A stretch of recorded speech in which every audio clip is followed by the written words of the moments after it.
everybody. Hi, everyone. My name's Angelica Hofstad, and we're about to start the second session of the day.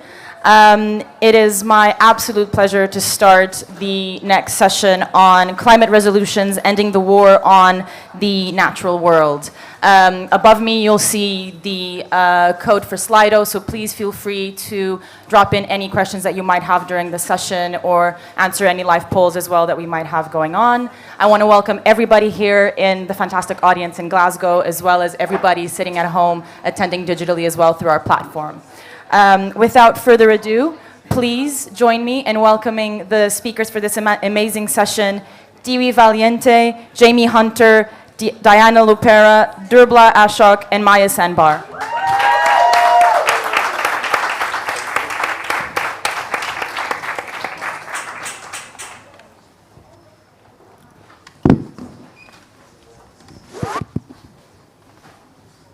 Fantastic, quite a large panel today, so do bear with us, a lot to look at. Before I start with the questions, we have a few questions that I'd love to engage you guys on. Then we will engage the audience as well, both here and digitally as well. But before that, I'd like to maybe just start with Diwi and then go on with everybody on stage and do a 2-minute introduction on who you are, why you're here, and yeah, let's start. Perfect.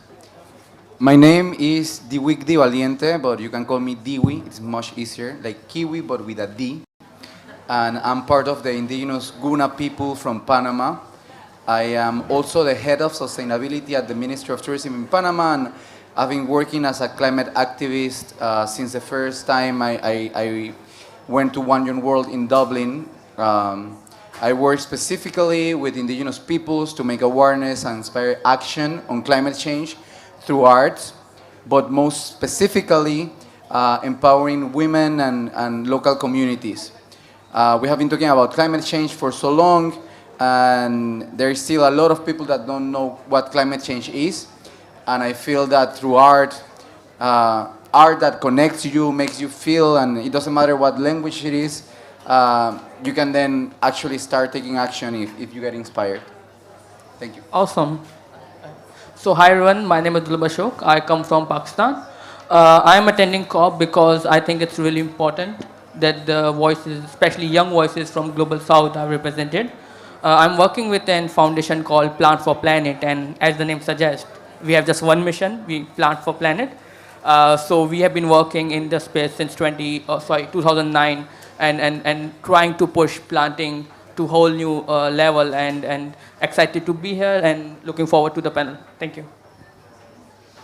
Hi, my name is Maya Sanbar. I'm a multimedia artist, and I've recently made a film called Footsteps on the Wind that is very much addressing the issue of refugees, climate and conflict refugees, and the effect the climate is having on us as a population. It is something that I work very much on in all of my work: storytelling, a way of raising awareness and pushing to action. So that's why I'm here on the panel, and that's why I'm here at COP. I'm Jamie Hunter, and I am here really representing Stop Ecocide, and specifically the Canadian branch of that campaign, which I co-founded. Yeah, basically the idea is to criminalize mass destruction of the environment, and really I'm here at COP to push that forwards as much as possible, and yeah, really excited to be here with these other amazing panelists. Thank you. Aloha mai kako, hafade and kamusta. My name is Diana Lupera. I am originally from the island of Saipan, but today I am here as part of the World YMCA delegation, youth delegation. There are about over 20 of us from across the world, youth leaders who have shown, who have done a lot of work in youth-led solutions. And so I come from Hawaii. Yeah, and currently I work with the state of Hawaii's Climate Change Mitigation and Adaptation Commission as their climate change communication specialist. I work with various groups and communicate climate change in a way that is digestible, in a way that is accessible, in a way that is relatable in the context of Hawaii. Nice to meet you all. I'm super excited to be a part of this panel. I think a round of applause for everybody here. I think definitely needed. Amazing, amazing group of speakers today. So let's just get started. I think the first question that I wanted to ask you all, really considering that we're here at COP26 in Glasgow, you know, the IPCC stated in its sixth report that a certain amount of the global warming is locked. It's irreversible. It's going to happen. That means that global temperatures are likely to rise in the 1.5 degrees within the next 2 decades, regardless of what we do. You know, while discussions have been around for a lot of time, we keep talking about the same issues, and the climate emergency we're facing, we don't seem to change our behavior, and that's really why we're here. And I really just wanted to hear a little bit from all of you on what ways would you consider are the most effective in making people understand that climate urgency is actually needed. We need to take action. It's something that we need to start acting on and actually believing in this and taking those steps. So anybody who wants to start, really? Well, I can start. The first time I heard about climate change, I didn't know that my islands were going to disappear. And the more I started learning, the more I realized, as you said, that this is something that we cannot control anymore. What we have to do now is start looking for collaborative solutions, trying to work with the communities, trying to work in different fields, because by ourselves we cannot do this together. We have to unleash the power of art, science, technology, media, business, and then we can maybe start looking for a brighter future. And I think it's very important to give a voice to women, to the youth, and to indigenous people, because indigenous people have so much knowledge. They have been in contact with nature for so long, for centuries. We have accumulated all this knowledge through our chants, through our dances, through our language, and all this is at the risk of being lost, not only because of climate change, but because of the lack of connection we have with nature. So I think we have to go back to our roots and learn where we come from, so we can realize where we're going. Let me add one thing. Like, I read this recently that like 75% of the forests are protected by indigenous people, right? So it's really important when we're talking about, okay, because the organization that I work with, we have a big forest in Mexico, and we are working with indigenous people there to support it. So it's really important that the finance is there.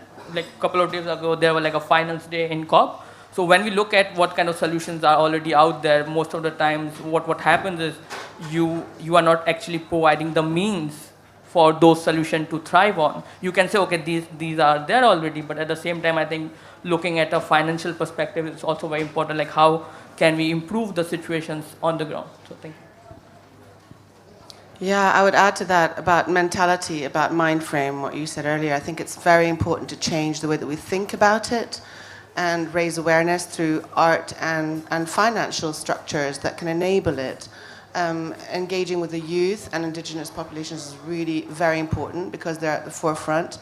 And at the same time, I think encouraging and also forcing the government, because governments are really the people who are in charge at the moment, and it's about changing. Someone earlier was saying, you know, from an astronaut's point of view, looking at the planet Earth and thinking, how do we work together rather than against each other, and looking at our interests as a planet, and looking at the planet as this floating rock on the universe, and that we are not just passengers, we are the crew of this ship going through out of space, and how do we keep this planet well and healthy and alive, and changing that mentality and putting pressure on the governments, as well as through art and culture, shifting that mentality and engaging with people to become really passionate about it in a way that is engaging rather than guilt-ridden, or we must do this. It's more about really taking it inside within your soul and saying, this is what we're doing, rather than this what we should be doing. So shifting that mentality is really key, I think.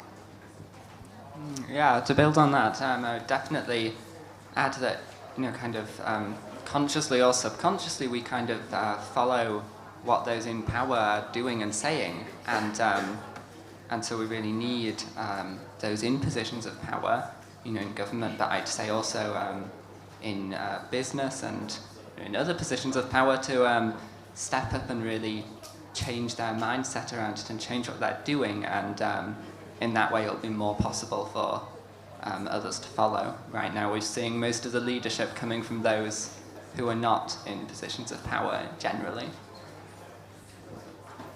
Yeah, and so when we talk about communicating climate change and bringing out the urgency of what that is, we have to think about what that means for different people, right? So when I was getting my education as a scientist and trying to figure out what does it mean to be a scientist, I realized early on was that there's this huge gap between the amazing science and the data that's being accumulated and the translation of that into real world solutions. And so I realized, so you can have the best data in the world, the data that might have the answers that we're looking for, but if we're not able to translate that to the right audiences in a way that they understand and they can transform into actual real world applications, then that won't get us anywhere, right? And I just want to build upon what you were saying and Maya about the power of indigenous peoples. So, and looking into the past to see our future. So I'm from the Pacific Islands, and so we can really look into how they have lived for hundreds of years by utilizing the limited resources they have in their islands without much contact from the outside world, and how they have utilized it in a way that will sustain themselves not only for their current generation but for generations to follow. And so looking into these different avenues can really help us shape and communicate what we need to do to move forward.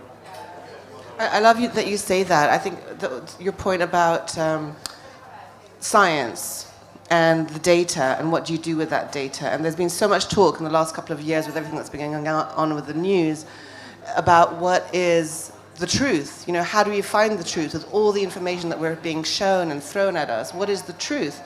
And I think there's an engagement that we can all take, whether we're artists or filmmakers like me, or whether you're working on a project or you have your own Instagram account or your own social media, and how do you manage and translate that into data that you send out there. And I work a lot with scientists, and I'm developing that more and more with art and science, shortcutting some of the data, because the data can be hard to look at and quite boring for some people to really assess. And I think really finding ways, but it's the crucial truth. So how do you find that in a way to translate that through art and information is really key, I think, and engaging and empowering to do that. And pushing that truth, your own truth, as observers and as well as and people that are engaging in this in a powerful way. And the power is in our hands to do that. It's a matter of just getting out and doing it, like you are all here today. Yeah. Amazing. I mean, just feeding off a little bit of what you just said there, I feel like, and maybe being a bit thought-provocative, you all work in so many different areas here. We have a really cool wide range of areas and sectors here. You spoke about being collaborative, you spoke about changing mindsets and adjusting your speech to your audience and to your demographics. How do each of you individually deal with people that, for example, just deny what is happening? How do you accommodate to those people? I think it'd be interesting to understand, as well as an audience perspective, to understand how can we then as well adjust ourselves and take away these insights and do this on our day-to-day as well. How about I start on this? So I was actually attending a workshop just yesterday, and this question come up over there as well. So usually this is also I found to be true, that if you say data, that might not work for all the audience. Okay, this is what the average temperature has been for 500 years, and look at this now. So that might not work with all the audience. So what really works, or I have found to work, is basically see, okay, what that person cares about, right? For example, let's say I come from a highland, so I like my greenery. So there was this gentleman yesterday who was talking about Yorkshire, basically in UK, and he was saying basically how they are facing droughts, and there was a recent wildfire there as well. So that is something the local care about. Obviously, they have been growing up there for quite some time now. They like the fauna and the fauna that's there, the ecosystem that's there. So if you link the climate change directly to that and how it's affecting them indirectly, then you can start to have that conversation, like what we can do about this. And through that, you can engage them in a bigger picture rather than saying, okay, these are the hardcore data that's being put forward by scientists. So you really need, like, I think you really need to see what people care about and how you can link that. Like, obviously, it might not work all the time, but this is, I think, this starts the conversation actually, and then you can move forward with it. So yeah. And I think when you find like what people care about and you get people to become emotional about stuff, then they can start taking action.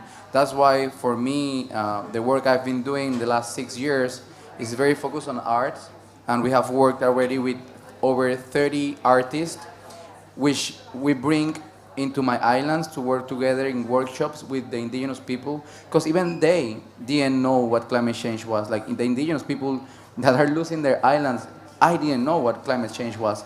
And it's difficult to explain science, and it's difficult to understand that you will have to lose your whole lifestyle because of something that you didn't cause. We produce zero emissions. Panama is a carbon negative country. But still, we are facing this problem, and I think through art and through making people feel, we can start changing the mindset.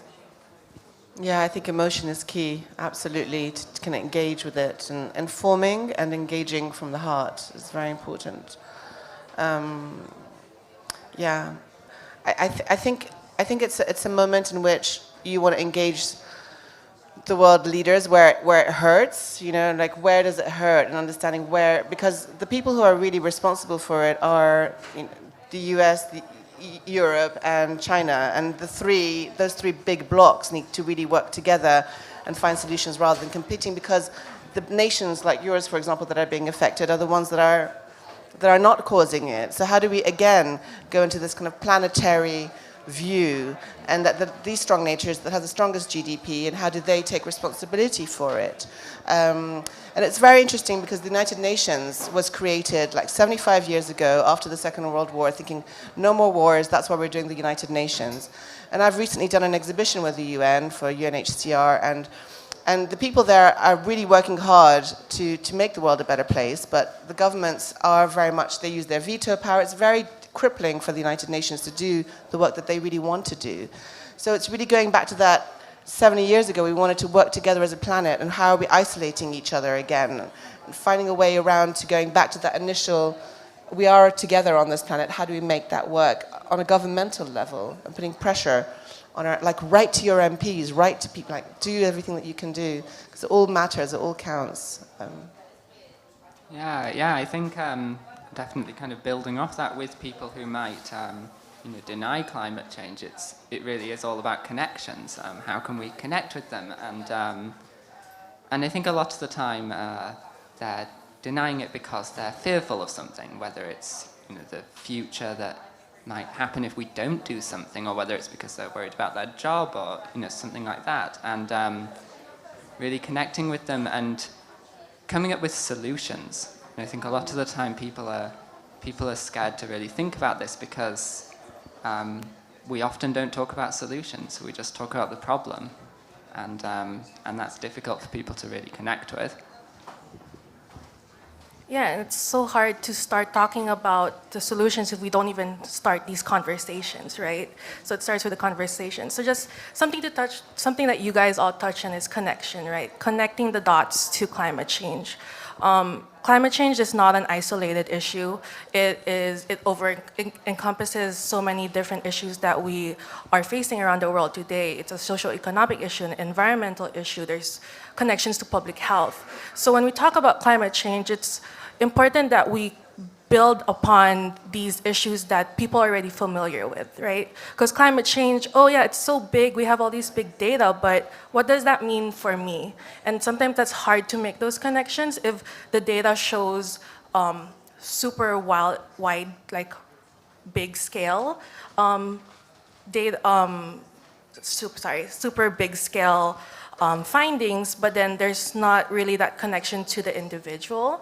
So just connecting the dots and finding that that connection, and then you can start to begin that conversation. And when we have that conversation, well, we can start to be on the same page, and then we can all move forward to see what we can do to start talking about the solutions. If I can just add, we have been focused on the problem for so long, and I think now it's time to focus on the positive things that this climate crisis is bringing, you know? We have more renewable energy in most of the countries. Renewable energy is cheaper every year. You have the possibilities to have this whole ecosystem protected, because now we understand that they are valued. So it's a very important moment to start regenerating the ecosystems, but also regenerating ourselves, getting in contact with our own nature. And I think that is going to be a key to fight climate change. Yeah, I love what you both just said, in that sense of how do you make the solutions your own, and how do you take it into your own daily life. And I find that there's so many more solutions that are out there, but also in the way that we live our lives, and the way that like imbuing ourselves and the next generation, but really ourselves. If we just think about how much plastic wrapping do we have on our products, and how do we choose the option of going to a market where we can just get the fruit without the plastic packing. I mean, if you think about all the rubbish that you do in your daily life, that's a kind of drop in the ocean. But if we all start behaving that way, and then set that example for the people around, that's a kind of build-up snowball effect. So at an individual level, what you were talking about earlier, that solution is in your own life, what you can do, but then spreading the word in terms of influence. But if you imbue it within your own life, then you feel a bit more empowered to go and push it more, because you're walking the talk in that sense.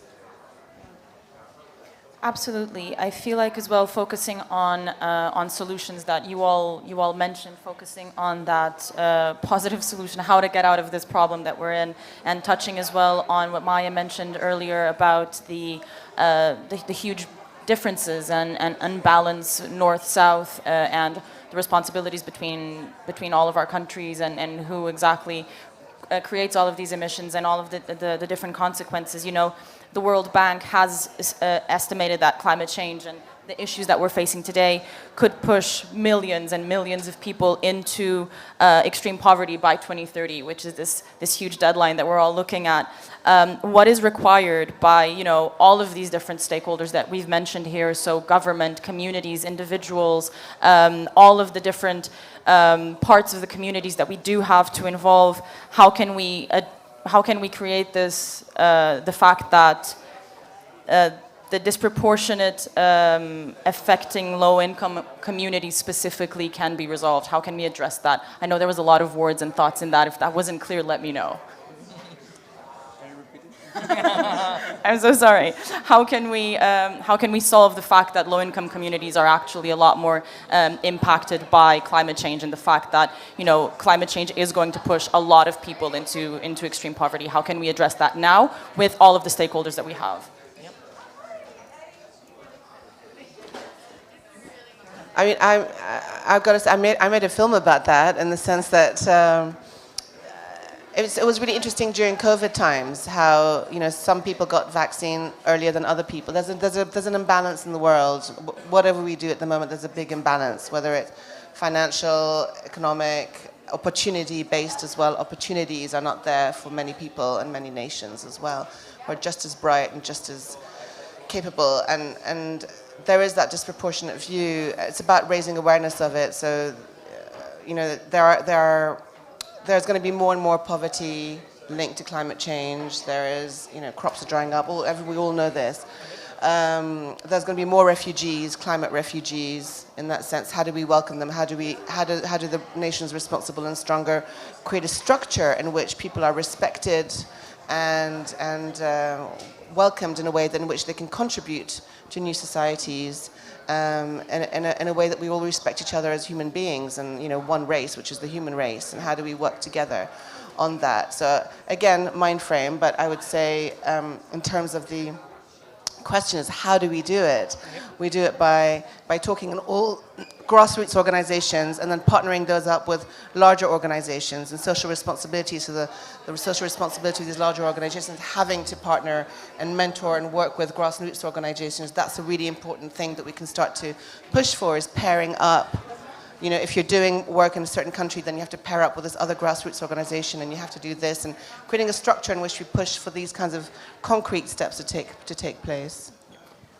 Just a note there, sorry, and I'll give you the word, but for example, you touched on the grassroots initiatives, all of these projects, but they all are also disproportionately impacted by green funding, for example, so just an added layer of complication into that solution as well. Yeah, exactly. So that's why I'm thinking they need to be partnered up. You have to have this kind of pairing and responsibility that if you're doing work in a certain country as a big organization, very well funded, then you have to do certain things with grassroots organizations and empower them. There has to be some kind of system in which we do that on a concrete level. Yeah, I kind of agree with that leading change from the grassroots, but at the same time, I think it was mentioned a bit earlier as well, that there are financial constraints. Like the power lies with not the young people or people who are in the front line. So for example, like my country, Pakistan, right? So I've been working with the government, the Ministry of Climate Change, and the Standing Committee on Climate Change, again some technical terms here.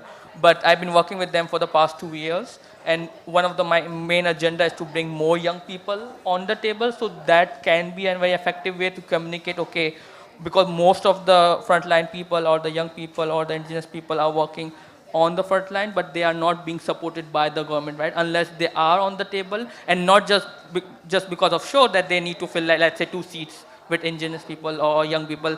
They are not just there to fill basically tick marks and stuff that, okay, you had this presence, okay, that's it. You need real commitments from the government that, okay, they are not only just including them on the table just for the sake of it, but also like taking this a different perspective, because like country like Pakistan and neighboring countries in the South Asian region, we talk about climate change as an isolated matter, that okay, you might get higher temperature, but then you're not looking at the other trickling down effects, the increase in diseases, tropical diseases. You will have trouble with your food crops, the production will go down, you will have issues with fresh water, for example, right? So these are compounding effects. And it in terms of national security as well, like all of these things come under threat. If you look at from, let's say, 15 years down the road, so all of these things are a very, very real possibility. So just changing a bit dynamics as well, I think it's also a good way, but at the same time, like continuing the grassroots organizations and grassroots level movements is also a very important key to bring down that pressure, but at the same time engaging with the people who have the power and trying to get what you want on the table. You want your representatives, like whatever works. So yeah. Thank you.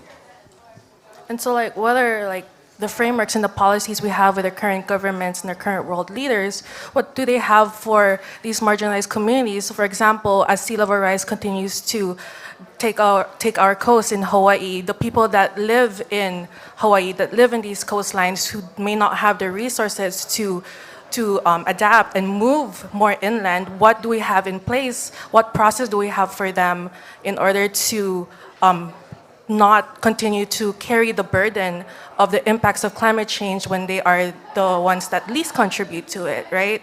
And then another example, in the United States, we're pushing for electric vehicles. We want to move away from gas, from fossil fuel use, but then not everyone can afford electric vehicles, right? So how can we make sure that we continue to reach our climate goals that we promise, but then not leaving those that cannot be a part of the solutions behind, right? So just looking into the process of when we talk about adaptation, when we talk about mitigation, who does that include, and more importantly, who does that not include? Yeah.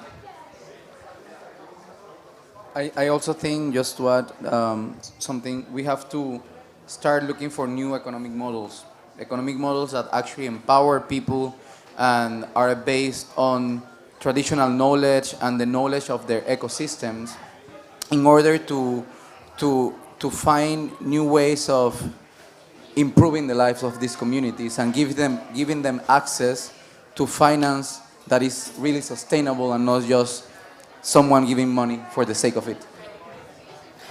Yeah, I really like that, Dewey. So when I was in undergrad, my thesis was centered in Loko'ia Oheia, which is an 800-year-old native Hawaiian fish pond.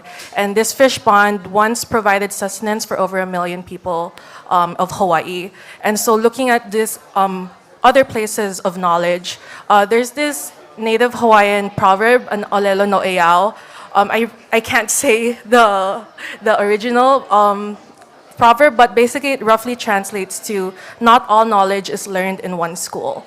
And so looking into sources of knowledge, not just from the institutions that we are familiar with through like schools, but looking into the communities, these indigenous communities, and see what they have done. Like, we don't have to reinvent the wheel, you know, like to look for new solutions, because we have the solutions. We just gotta find out where these solutions lie and learn from what they have done and see what works for them and see how we can look at it and how we can make it work for our respective communities.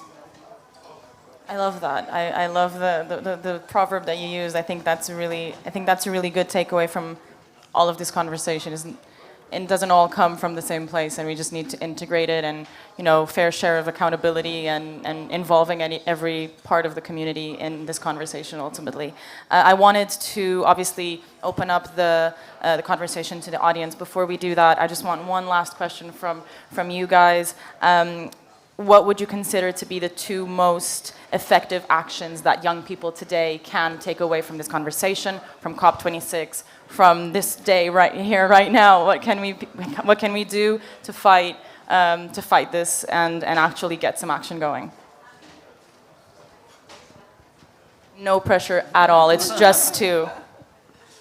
What can we do? I mean, obviously we're doing a lot already. Like, everyone here, the fact that we're here means that we care and means that we're pushing for action. You can see that there are so many youth groups around COP right now that are not waiting, that will no longer be silent, right?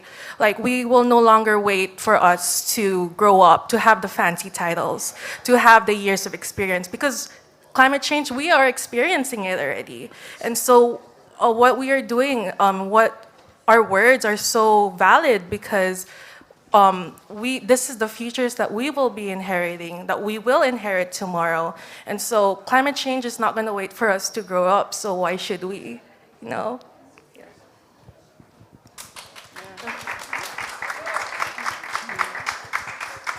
Yeah, I definitely echo that very strongly. I would say kind of two things.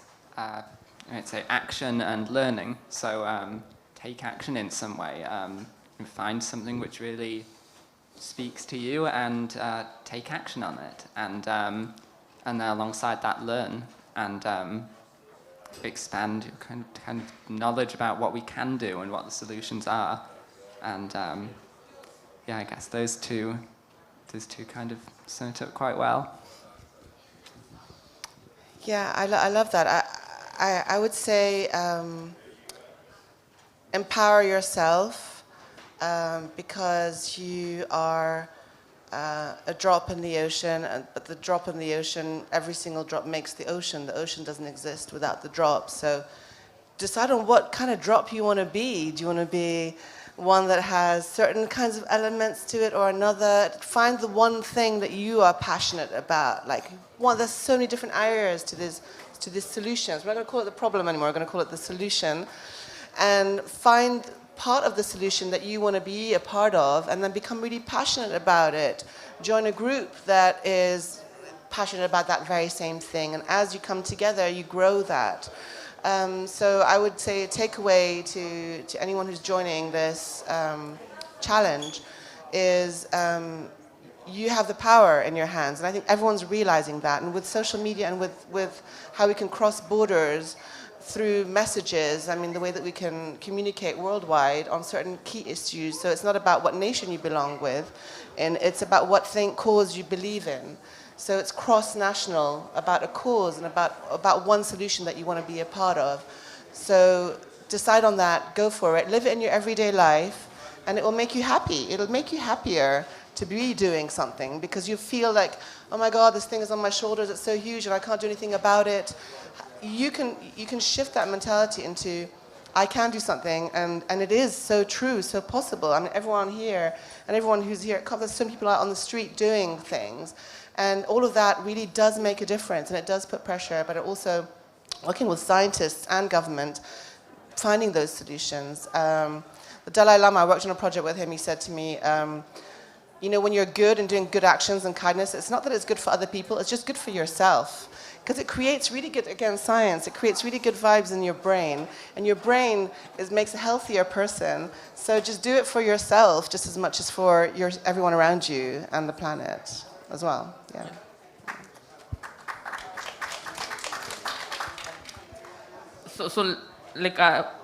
So our organization, right, so it's just one goal, right, plant a tree. So there have been many reports on this, that there's massive deforestation, right? And we have been working on afforestation. So according to, just sharing some stats, according to some reports that have come out, it has been estimated that the world has lost like 3 trillion trees since couple of hundreds of years. So that's quite massive. Now there's around like 3 trillion trees, and that's one of the goals for our organization as well, to get to at least 4 trillion trees within the century, right? So plant a tree, that's very easy to do. Don't just plant it, also make sure it's sustaining, you're giving it watering, not for photo shoot and then just forgetting about it, right? Take care of it. And just wanted to just bring in quite a different perspective into the action oriented that we're talking about, okay, what you can do. Like there has been talk, okay, we are connected, we are hyper connected, we can send across messages. But one thing that we do forget often are the children, right? They have the right to be in a world that gives them the same level of support that we, as we are growing up, had, right? They had playgrounds to play with, they had greenery to enjoy, they can go out camping, they can enjoy beaches, they can go up in mountains, experience snow, and XYZ, the other elements as well. So like thinking about this problem in terms of that, it's really important, like what we can give our future generations, yeah? So just wanted to share that, because it's really personal to me, that what we have been doing for the last couple of years and what the science is telling us, and even though it's quite clear, there hasn't been enough action, and we all can take action, collective action, like you must have heard about this, yes? So plant a tree and like stop talking, start planting. So thank you. That's very beautiful. And in my culture, when you are born, they plant a tree in your name. So I think that's something that we have been doing for centuries, and now like the scientists and the governments are also following our steps. So following up on Jamie, educate yourself. Educate yourself about these issues. Get to know what's happening not only globally but also locally, because I'm pretty sure that even though you are not Latin American or not so developed country, even in England and in all these areas, you are facing problems related to climate change. So educate yourself, because it will take you far. And it doesn't matter what age you are. And if you're young, the more you educate yourself, the better chances you will have to have a seat on the table. Right now, the Panamanian delegation, the average age of the delegators is 29 years old. The main negotiator is 29 and he's gay. The second in charge is 25 and she's a woman. So we are seeing now already that generational change. But that wouldn't have happened if they wouldn't have been studying about climate change for the last 10 and 6 years, you know? So be aware that the people that are sitting on the table right now don't have the same capabilities to learn as you have. So you can learn and make yourself more educated about climate change and the actions you can take, but also act. When in Panama, 4 years ago, we were passing a law to ban plastic bags, the president forbade the law. He didn't think it was a good law at that time. And when I realized that, when I got the news from a WhatsApp group, I decided to do something. And I created a campaign on change.org, and within hours we had thousands of signatures. And afterwards, we were able to go as a unified group of different NGOs and different scientists to tell the legislators that the law had to be passed.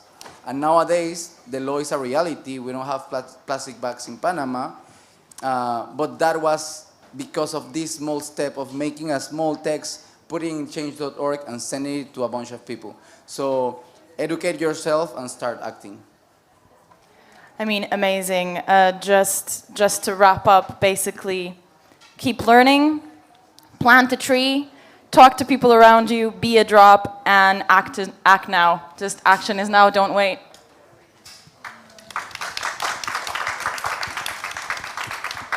I'm just going to open up the floor now to a few questions. Just raise your hand if anybody has a question. If not, I'm more than happy to just direct the questions to our digital attendees as well, who I'm sure have a few questions. I'll give you my mic.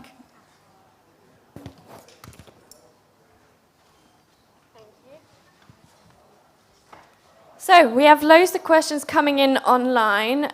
The first one I wanted to pose to you guys has been sent in by Dia from India, who's wondering whether it is possible to combine economic growth with protecting our natural world.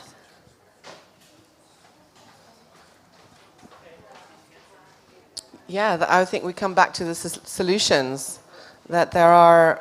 Nature is strong. She's stronger than we think. Like, if you leave the sea alone and if you leave the earth alone, it comes back very strongly.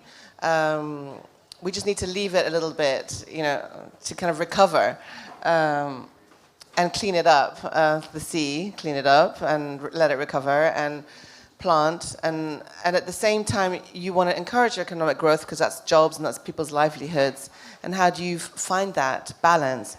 Is really to do with government and scientists working together again, and talking about solutions that you were talking about earlier. I think it's doable, but you have to be very clever and think it through. And I think that's what we're here at COP trying to do. I think people are here honestly trying to find that balance. I think that tourism, for example, is a way that we have been ignoring for a while in order to solve climate change and to make an impact on people.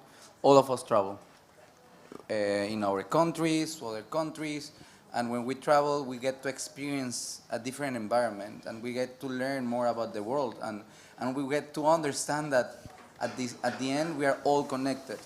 So if we allow for a new tourism model, a model that is based on the traditional knowledge of the people, a model that is based on regenerating the last wild places on Earth, a model that is based on empowering communities. If we make them know that what they have is very valuable, then they can start creating new activities and experiences, tourism products that can change the mindset of people, but also will generate an economic impact in their communities. Yeah, I think it's definitely possible to connect economic growth and addressing the natural world, right? Like, for example, in Hawaii, usually when we think of Hawaii, we think of this paradise, right? This vacation getaway. And so it's really driven by tourism here back in Hawaii. And right now there isn't that strong connection with the land, right? It's more of like a vacation rental, but what, like Dio was saying, we need to reform how we view tourism in a way that brings the indigenous peoples and the locals into the conversation, rather than something that is like a one-way connection for the people that travel, right? Because when people travel to Hawaii, they tend to just go to the beaches, but then there isn't really like that conversation about the history of Hawaii and the indigenous people and what they have done before everything that's happened. And so, yeah, just finding that connection and finding that balance, like what you're saying, to ensure that the people that live in these islands and I guess wherever communities that you are able to sustain themselves and their families, but also ensure that we don't leave behind the solutions that we have been fighting for so long. If I can just add, the mindset of people is changing already. People don't want anymore just to go and lay down and tan the whole day. You, young people, and the people that are more conscious, something we call the discerning traveler, want to experience the life of the communities, want to learn from the community, want to understand their ways of living. So there is a huge trend that's going to change the way we interact with visitors and the way we interact with communities. And I think it's a great opportunity to understand what we can do at an individual level and we can bring back to our countries or to our own cities to start changing everything. Great. Thanks so much, everyone. I'm going to give you another question that is directed to you, Diana. Ben from the UK is asking, Diana, you are in Glasgow all the way from Hawaii. After coming such a long way, have you found your time productive here thus far? And how about the other speakers who've come a far way as well? Well, thank you, Ben, for the question. I actually just came November 4. I'm still very jet lagged. Half of my mind is not here, but but yeah, it's been I'm super grateful for this opportunity, and so this is my first panel. I haven't really gotten the chance to go out, but I'm super excited to see, to learn, to share my story, first of all, about my story in Hawaii and Saipan, the Pacific Islands, but to also learn about the stories of other people and learn about what they have done, what their perspective is, and to help, just to have these conversations, right? Because for example, the perspective that I know best is from a Pacific Islander. And when we think about climate change, we think about a collaborative solution. And this requires us to have these conversations and take account these different perspectives. And I hope that through my time here in Glasgow, I can connect with people from all around the world, and I can learn from them, and hopefully that they can learn from me as well. Thanks a lot. We also have a question here that's directed to you, Maya. It's from Yunelka from Kenya, who's wondering if you can recommend any young filmmakers who are doing really important work that we should be following and supporting. Wow, I think that's a great question. It depends. There's so many different voices out there and filmmakers. I would say, look at what you resonate with, looking at the film festivals that are out there. So at the moment there's Climate Crisis Film Festival. My film's there's lots of films that are in that festival. So support the film festivals that are promoting these films, and look at the ones that you resonate and follow those filmmakers. And if you have any interest in filmmaking and looking at those films, just contact me. I'm on Instagram, Maya Sanbar, and Chasing the Light Studio. We can recommend you films and connect you to other filmmakers. Really happy to do that. Thanks a lot. Oh, is there a question in the audience? No? So one of the few things I've been thinking about is the impact of COVID-19. Obviously, large global pandemic, and has been absolutely horrendous for everyone across the world. One of the things that it makes me feel quite sort of reassured about is that, I think the same with the climate emergency, these things are no longer ignorable across the world. And the impact of people in Scotland, I work as a doctor, and I've had patients coming in and asking me about how I feel about people in Africa getting vaccinated. And it's this kind of like waking up to what happens elsewhere has an impact on us and getting out of things. And I think the fact that it hasn't just gone away, is teaching people these things are unignorable. We're going to need to make long-term change. We're going to have to really, as you said, have a proper discussion. The second point I was going to make was that I think when people are in denial with regards to climate, we really need to, be reasonable to them and figure out what they're worried about. They probably aren't as idealistic as a lot of us. We need to think, what's their bottom line? Is that rising food prices? Is that them going on holiday? We need to show them the world that if we don't change anything, you know, this is what they're gonna have to live with, and that's one of the ways that you can just introduce it to them. Like, let's not get angry. Like, you know, planes didn't exist 120 years ago, and we've come a very long way as a species. So I was just wondering what the panel thought about other ways of speaking to people who might be in denial or maybe are struggling to come to terms with it.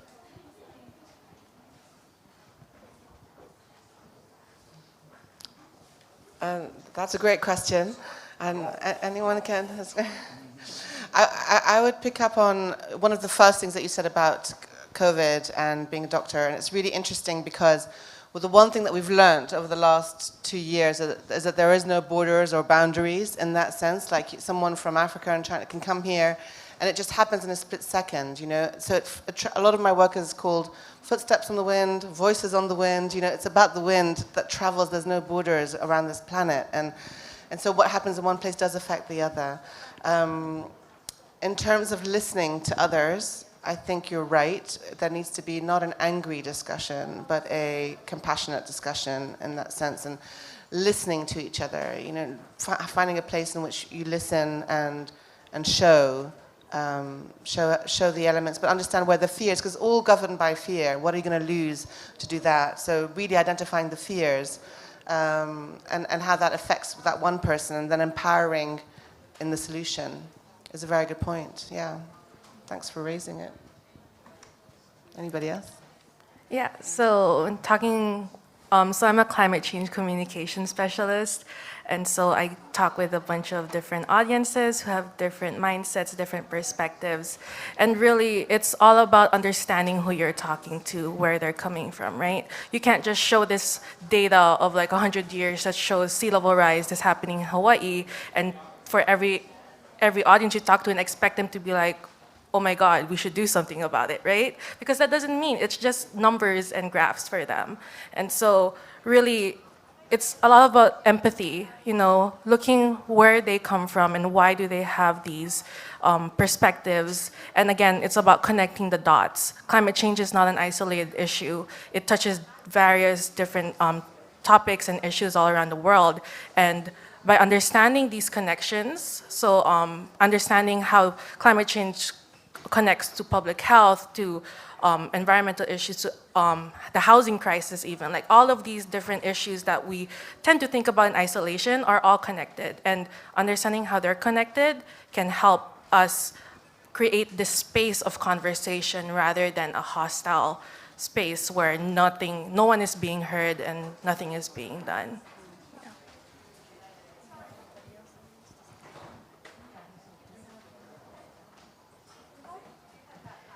Right, should we do one last online one? It's a slightly heavier one, but we've got a question from Brad from the UK, who's wondering how each of you manage climate anxiety. That's a good one. The first time I discovered that I was going to lose everything because of climate change, I got very anxious and depressed, and at some points I have to admit that I was suicidal. I didn't want to continue living knowing that I wouldn't be able to tell my grandkids that we were from islands that already disappeared. And what has helped me is especially art and working with artists that are like-minded. In my case, I'm an artist, and my grandmothers make this kind of arts, very beautiful textiles, you know, and that's what I have grown with, and that's why I'm so passionate about art. But in the case of other people, it might be something else. It might be sports, or it might be going to museums or making music. So find something you like and trying to use that as your tool to fight climate change. And I'm pretty sure you will find other people that have the same values and the same skills you have, and make a collective. Start working together. When I had this idea, when I was in One Young World in 2014, to have a photo exhibition of the faces of the kids of my islands that were the first climate displaced people, it was an idea that took me almost 3 years to accomplish. But on the first night of the exhibition, which was at the Hilton Hotel in Panama City, we had over 1,000 people. So it took me 3 years, and it took me to find the right people, but I at some point did it, and look where I am now. Let me just build on that. So, like, pretty much all of us here know COP, right? Conference of Party. But probably some of us haven't really heard about Youngo and what the Conference of Youth is. So, just wanted to plug that in because it's really important, as Devi was saying, that to find people who really care about what you really care about and that you can support, lean, and learn from. So there are already existing communities out there, not just Youngo, but other. If you are like interested in music, that there obviously are. So look for what kind of community already are out there and see how you can contribute, connect with people, see what they are up to, basically see what the world is doing and how you can contribute to it. So look up COI. So that happens each COP. So we have been doing COI since it's the 16th COI that happened this year.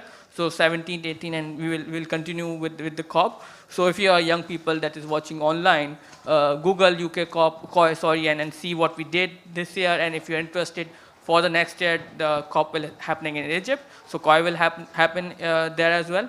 So just see if you are interested to meet the fellow people, young people especially, and how they are working in their own communities, in their own regions. So just connect with the people and see how you can contribute and how you can support and learn from each other. So.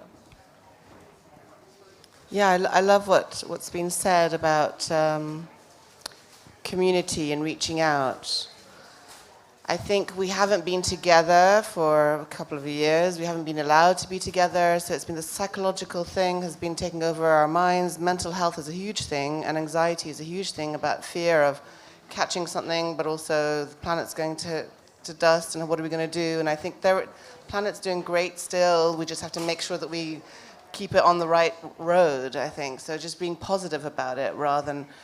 So lots can be done and will be done. But I think as an individual, if you're feeling anxious, you reach out, always reach out. There's so much out there that is available. Just look at the thing that is of interest to you, whether, as you said, music, sport, or art, or just hold someone's hand and just share your fear, share your anxiety, talk to someone about it, and the odds are that someone else will also share it. And if by sharing it, then you get it out there, and then you can find a way to just get through the day and be positive about what you can do.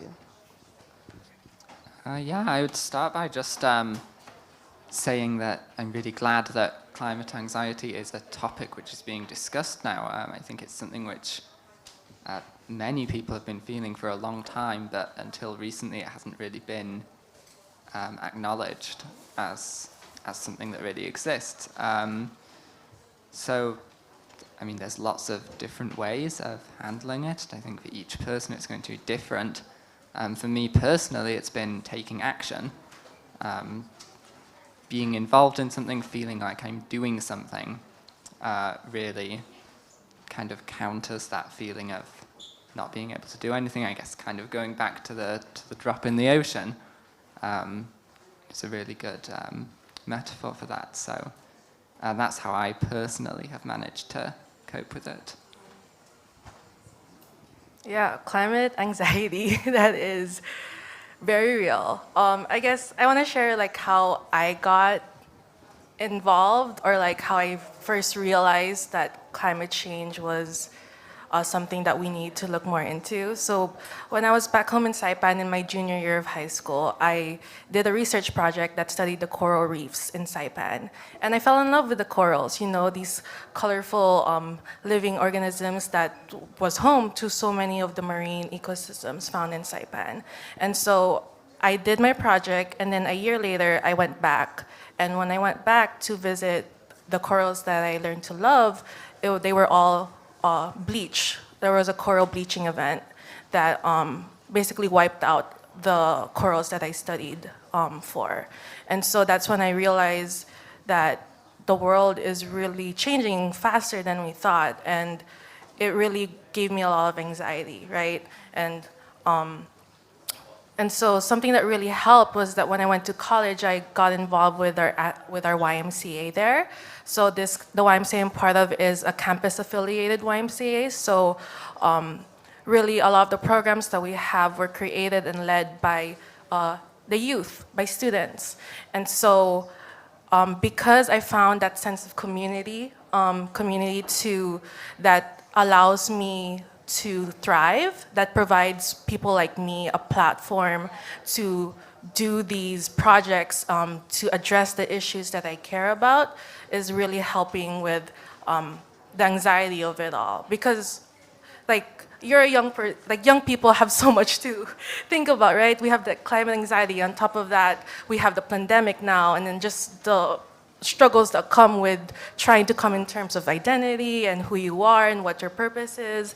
And so it can be really overwhelming sometimes, but really finding that community that will help not just lift you up, but will lift up everyone together, and finding a way for you to be the best you can be and make the biggest impact that you can have. And so that really helped with helping navigate through life in general. But yeah.